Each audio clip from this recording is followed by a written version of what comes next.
kita bersyukur kepada Allah Subhanahu wa taala atas segala nikmat dan karunia yang Allah berikan kepada kita. Ya, alhamdulillah, kita butuh untuk membicarakan nikmat Allah Subhanahu wa taala, khususnya dalam kondisi yang berat seperti ini. Allah Subhanahu wa taala berfirman, wa amma bi ni'mati rabbika fahaddits.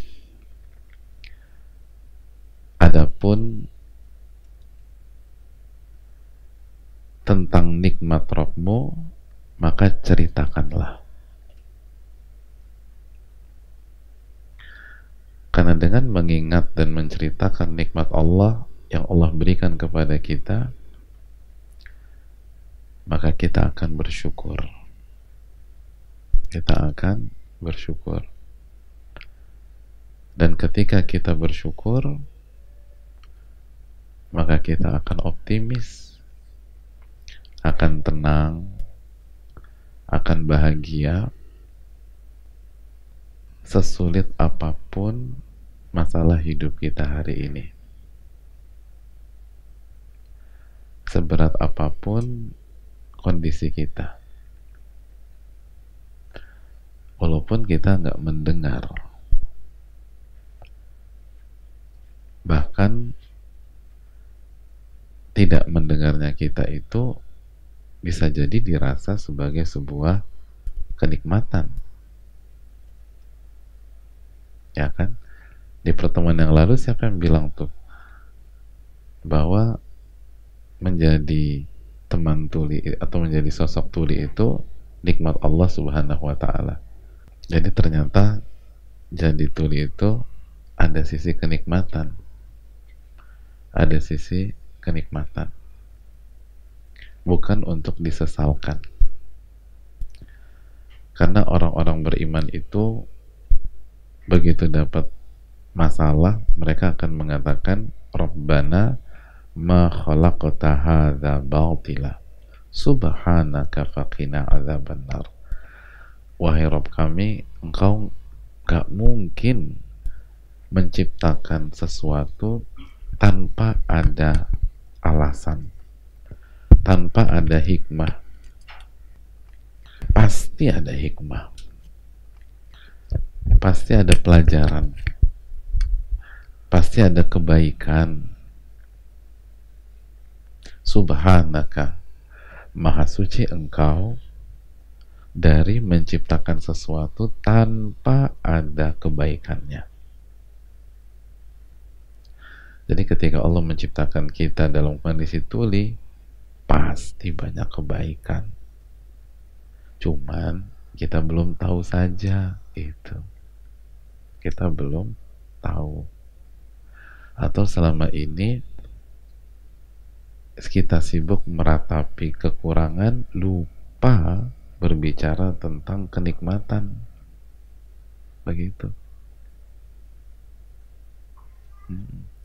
Akhirnya kita berpikir kita orang paling sengsara di dunia. Kenikmatan sejati itu kalau kita bisa berinteraksi dengan Al-Quranul Karim, bisa membaca dan belajar Al-Quranul Karim. Pada kesempatan pagi hari ini, teman-teman,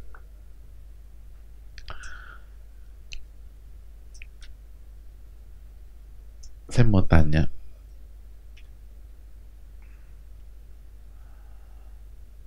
pernah naik pesawat nggak? Pernah ya? Pernah. Alhamdulillah pernah. Enak nggak naik pesawat? Enak ya? Oke, enak. Oke.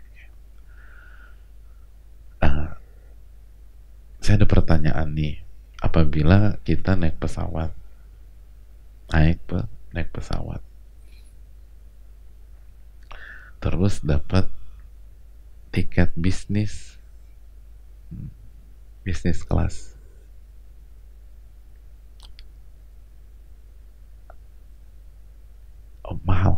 di sini gratis, nggak usah bayar. Gratis, gratis. Ya. Terus begitu kita naik nih, take off lah itu pesawat. Pesawatnya take off gitu loh. Ini mau ke Bekasi. Bekasi kan begini-begini kan? Oh ini pesawat juga. Oh pesawat gini. Oke. Ini Bekasi. Ini Bekasi kan? Ini Bekasi. Oh, ini pesawat. Ini pesawat nih. Oh, pesawat. Oh ya. Saya pikir pesawat mau ke Bekasi. Nggak ada. Oke. Ya. Bekasi sama ya sama. Oke. Oh dibalik. Oh gini. Oh Bekasi begini. Oke. Oke. Oke. Oke. Pesawat. Jadi pesawatnya take off. Iya, lagi take off. Kita duduk di kelas bisnis dengan segala fasilitas. Bangkunya lebar, betul. Oke. Jusnya beneran.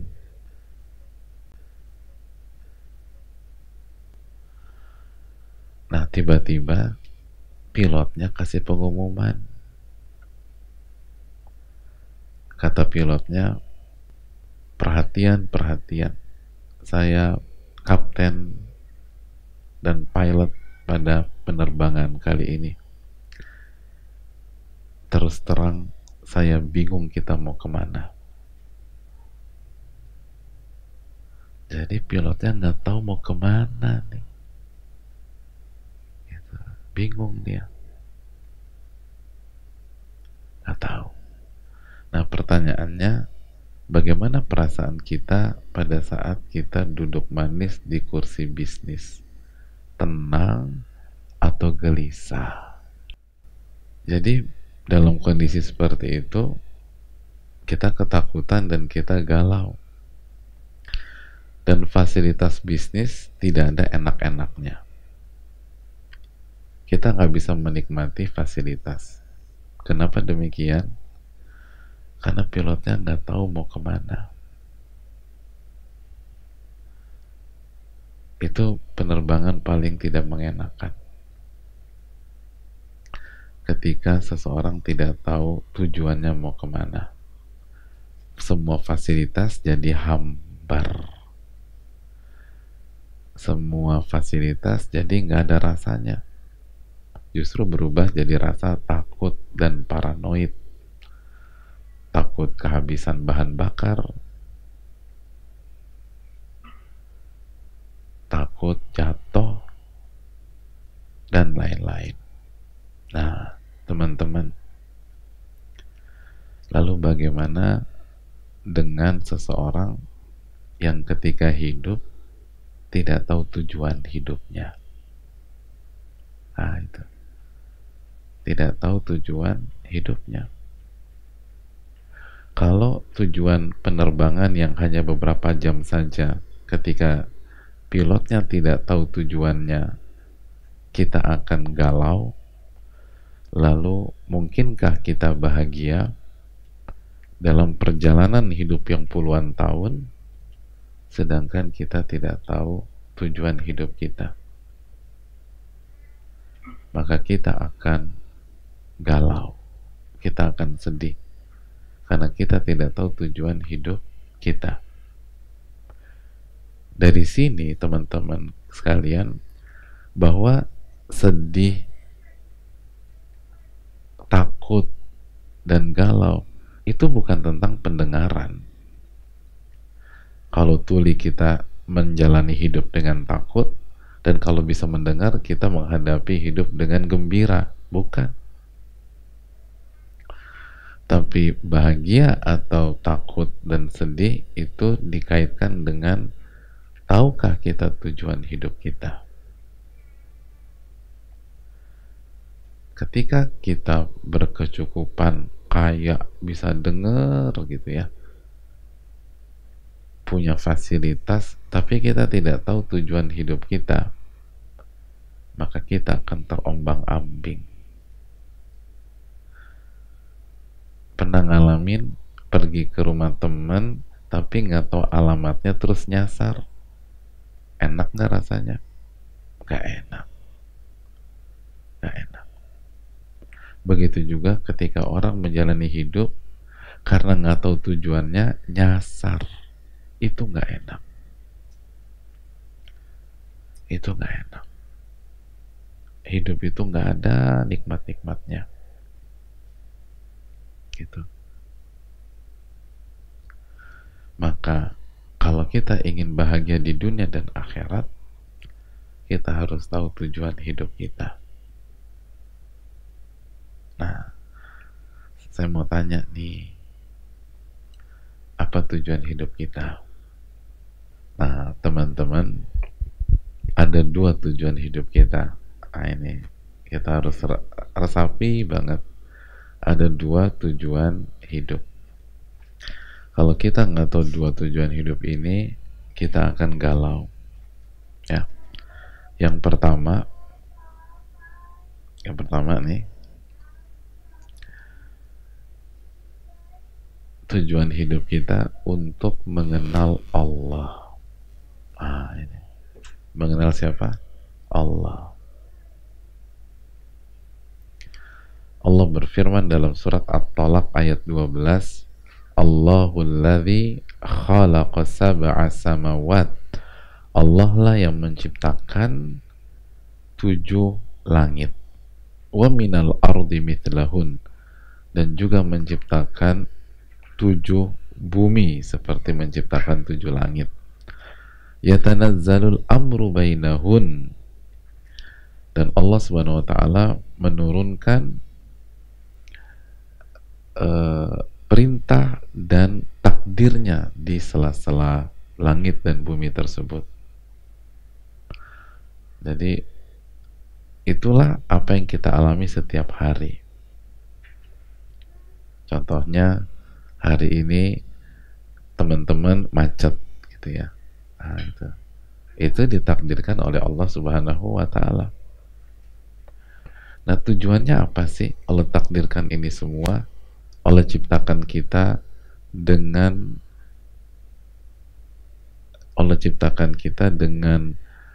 ujian kita, musibah yang kita alami, suka dan duka kita, canda dan tawa kita, dan terkadang duka dan air mata kita. Semuanya itu lita'lamu annallaha ala kulli syai'in qadir, agar kalian mengetahui bahwa Allah yang maha berkuasa atas segala sesuatu. Allah lah yang berkuasa atas segala sesuatu. Wa annallaha qad ahata bikulli syai'in ilma, dan ilmu Allah mencakup segala sesuatu. Jadi tujuan Allah ciptakan kehidupan kita gitu loh. Itu tujuannya agar kita yakin banget bahwa Allah lah yang menciptakan dan berkuasa atas segala sesuatu. Gitu. Bukan kita yang berkuasa, tapi Allah yang berkuasa. Kenapa Allah ciptakan teman-teman dalam kondisi tuli? Untuk menjelaskan bahwa yang berkuasa itu bukan orang tua kita. Karena kalau yang berkuasa orang tua kita, mana ada orang tua yang ingin anaknya tuli. Maka ketika Allah ciptakan kita tuli, Allah ingin jelaskan, manusia, yang berkuasa itu aku loh, bukan orang tua kalian dan bukan diri kalian. Karena kalau kita ditanya nih, mau pilih mana, jadi sahabat tuli atau sahabat dengar, maka kita akan pilih jadi orang yang bisa mendengar. Tapi lagi-lagi Allah ingin tunjukkan kepada kita bahwa yang berkuasa itu Allah Subhanahu wa taala. Gitu. Jadi kita harus nurut, nah gitu. Karena bukan kita yang berkuasa. Teman-teman tuli selama ini nggak pernah datang terlambat gitu ya, selalu on time. bahkan datangnya 1 jam sebelum dimulai, gitu loh. 1 jam sebelum dimulai, kadang-kadang 1,5 jam. Hari ini udah berusaha sekuat tenaga biar on time, waktu berangkatnya sama, nggak beda. Ternyata di jalan macetnya lebih parah, akhirnya deg-degan, takut terlambat. Nah, di tengah-tengah deg-degan dan takut terlambat, coba deh kita pikirkan, kenapa ini bisa terjadi? Oh, ini untuk menunjukkan bahwa yang berkuasa itu Allah, bukan kita. Buktinya, kita ingin datang on time, tapi kalau Allah yang berkuasa justru ingin membuat kita terlambat, yang terjadi kita terlambat. Untuk mengkasih tahu kepada kita, bukan kamu loh yang berkuasa, Allah yang berkuasa. Gitu. Allah yang berkuasa. Dan ini penting. Allah yang berkuasa. Gitu. Jadi tujuan kehidupan itu, tujuan hidup itu sebenarnya sederhana ya, agar menjelaskan siapa nih yang berkuasa. Nah, itu yang mayoritas orang tuh gagal paham. Banyak orang tua marah, gak terima, terus frustasi ketika anaknya itu tuli, gitu loh.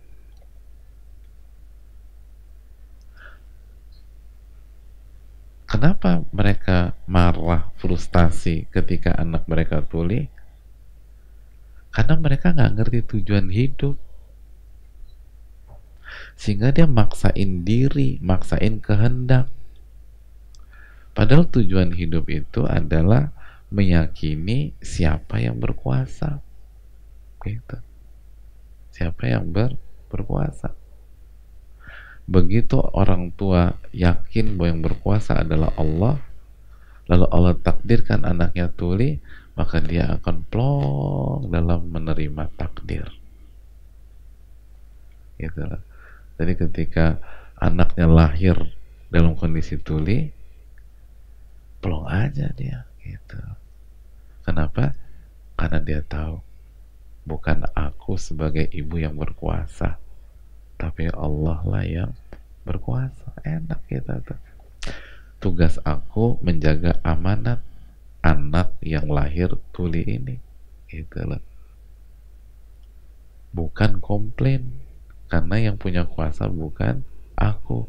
Itu kalau kita punya konsep hidup begini, enak aja hidup tuh hadirin, tenang aja, gitu. Gak deg-degan, gitu. Kita bangun sekolah, nggak ada muridnya. Kalau kita berpikir kita yang punya kuasa, kita kesal, kita down, kita depresi, kita sedih. Kenapa saya udah buat capek-capek ini sekolah nggak dihargai sama manusia, gitu kan? Tapi kita kesal gitu ya, masya Allah. Tapi kita ingat lagi, iya, saya ini kan hamba yang berkuasa Allah. Tugas saya buat sekolah dan bermanfaat. Adapun Allah takdirkan nggak ada muridnya, itu mah kuasa Allah, bukan urusan saya. Maka kita akan ngadepin plong aja, enak, gitu, enak, santai, gitu. Dan itulah yang kita sedang bahas dalam surat At-Talaq ayat 12. Tujuan hidup ini yang pertama adalah untuk mengenal Allah. Dan pada saat kita mengenal Allah, Allah akan bantu kita. Allah akan mudahkan kita. Allah akan berikan taufiknya. Allah akan berikan apa yang kita butuhkan. Bagaimana tidak?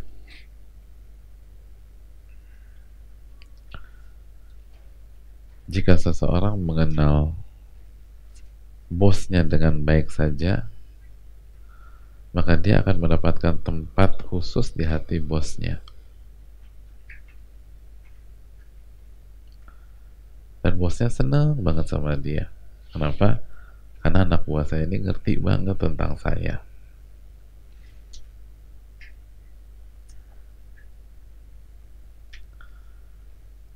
Maka dia akan mendapatkan apa yang nggak didapatkan oleh pegawai lain. Dia jadi kesayangan bosnya. Kenapa? Sebatas dia mengenal bosnya. Mungkin dia bukan orang paling pintar di perusahaan tersebut. Bahkan mungkin bukan yang paling rajin. Tapi dia kenal banget bosnya. Sehingga dia tahu kapan harus masuk, kapan harus diam, kapan harus menyapa, kapan harus tidak. Bagaimana memberikan masukan ke bosnya, bahkan gimana muji bosnya dan seterusnya, dan bagaimana membuat bosnya senang. Kalau ngobrol sama bosnya, pembicaraan apa yang membuat bosnya suka, dia bisa tahu tuh gitu. Kalau ajak makan, dia tahu bosnya tuh sukanya makan apa sih, maka dia bawakan makanan itu. Ketika ada olahraga, dia tahu bosnya lagi suka sepeda, maka dia ajak main sepedahan. Dia nggak harus yang paling pintar, dia nggak harus jadi paling hebat, dia cukup tahu siapa bosnya dan bagaimana bosnya, maka dia akan dapat hati bosnya, dan dengan demikian hidupnya di perusahaan tersebut berubah. Dan dia nggak sangka gitu, dia nggak sangka gitu. Apalagi jika seseorang mengenal Allah Subhanahu wa Ta'ala. Dan itu tujuan, lita'lamu annallaha ala kulli syai'in qadir, agar kalian mengetahui Allah yang maha berkuasa, bukan kalian. Allah yang maha berkuasa. Dan ilmu Allah mencakup segala sesuatu. Maka rasakan betapa ajaibnya nanti kehidupan kita.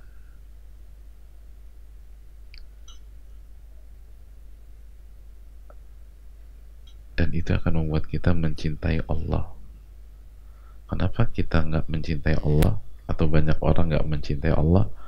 Karena nggak kenal sama Allah. Tak kenal maka tak sayang. Bagaimana kita bisa mencintai Allah kalau kita nggak kenal Allah? Alih-alih cinta jadi buruk sangka sama Allah. Kenapa? Karena misalnya dijadikan sebagai tuli.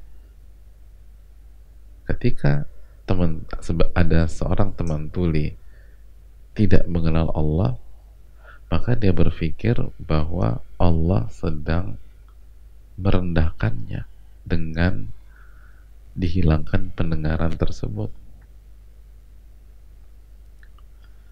Padahal justru sebaliknya. Nabi SAW bersabda, innallaha idza ahabba qauman ibtalahum. Allah tuh kalau cinta kepada sebuah kaum, Allah akan uji kaum tersebut. Salah satunya ujian dicabutnya pendengaran. Itu justru tanda cinta. Tapi karena kita nggak mengenal Allah, akhirnya kita pikir Allah jauh dari kita, Allah meninggalkan kita. Padahal justru itu karena Allah sayang sama kita. Akhirnya kita nggak bersabar, kita mengeluh, dan pertolongan itu tidak pernah datang. Padahal kalau kita sabar dengan kelemahan kita dan kita mengenal Allah, bahwa ini cara Allah tuh sayang sama kita, biar kita lebih banyak doa, biar kita merasa lemah selemah-lemahnya. Ketika kita merasa lemah, maka kita akan sujud, kita akan menangis, kita akan ucapkan, Ya Rabbi, Ya Rabbi, wahai Robku, wahai Robku. Kita akan minta tolong sama Allah, tolong ya Allah, tolong ya Allah. Maka disitulah pertolongan itu akan datang. Allah akan kasih keberkahan. Kenapa Nabi Yunus hanya sekali mengucapkan doa langsung diijabah sama Allah? Padahal cuma sekali baca, La ilaha illa anta subhanaka inni kuntu minadh dhalimin. Sedangkan kita baca ratusan kali nggak ditolong-tolong sama Allah. Karena beda rasa, beda hati. Nabi Yunus baca itu di dalam perut ikan, di dalam lautan. Gimana rasanya kalau kita di dalam perut ikan dan di lautan? Ya Allah, hati merasa rendah banget, hati merasa kerdil, rasa merasa lemah. Maka begitu mengucapkan satu kalimat doa, Allah ijabah, Allah kabulkan. Karena hati benar-benar yakin bahwa hanya Allah yang maha kuasa. Dan itulah tujuan hidup, lita'lamu annallaha ala kulli syai'in qadir. Agar kalian tahu Allah lah yang maha berkuasa. Kalau kita berdoa dalam kondisi segala fasilitas, kurang dapet tuh perasaan itu. Tapi kalau kita doa di dalam perut ikan, di dalam lautan, semuanya mentok, nggak ada wifi, nggak ada handphone, nggak ada teman, nggak ada siapapun. Disitulah hati ini benar-benar yakin bahwa hanya Allah lah yang maha berkuasa. Dan disitulah titik penghambaan terjadi. Disitulah titik ibadah benar-benar didapatkan. Disitulah rasa sebagai seorang hamba bergejolak. Ya, seorang hamba yang gak bisa apa-apa, hamba yang lemah, hamba yang gak punya kuasa, hamba yang hanya bisa nangis saja sama Allah Subhanahu wa Ta'ala, yang hanya bisa minta tolong. Makanya lihat kalimatnya Nabi Yunus, La ilaha illa anta, tidak ada zat yang berhak diibadahi kecuali Engkau. Subhanaka, maha suci Engkau ya Allah. Inni kuntu minadh dhalimin, aku termasuk hamba-hambamu yang zalim. Titik seorang hamba didapatkan, hamba yang hanya bisa menangisi dosa-dosanya, hanya bisa meratapi kesalahan-kesalahannya. Inni kuntu minadh dhalimin, aku termasuk orang-orang yang zalim ya Allah. Dan disitulah pintu pertolongan itu didapat. Allah tolong Nabi Yunus. Bukankah itu yang Allah inginkan ketika Allah kasih kekurangan untuk kita? Ketika Allah kasih kondisi kita nggak bisa dengar, lalu kita sampai pada titik frustasi mungkin. Kita ingin belajar nggak bisa, ingin mengerti nggak bisa, ingin mengetahui nggak bisa. Pada saat itulah titik seorang hamba itu terjadi sebenarnya. Hamba yang lemah, yang gak bisa apa-apa. Maka disitulah saat yang bagus banget berdoa, ya Rabbi, ya Rabbi, wahai Rabbku, wahai Rabbku, tolonglah hamba, kasih petunjuk kepada hamba, Engkau yang maha berkuasa.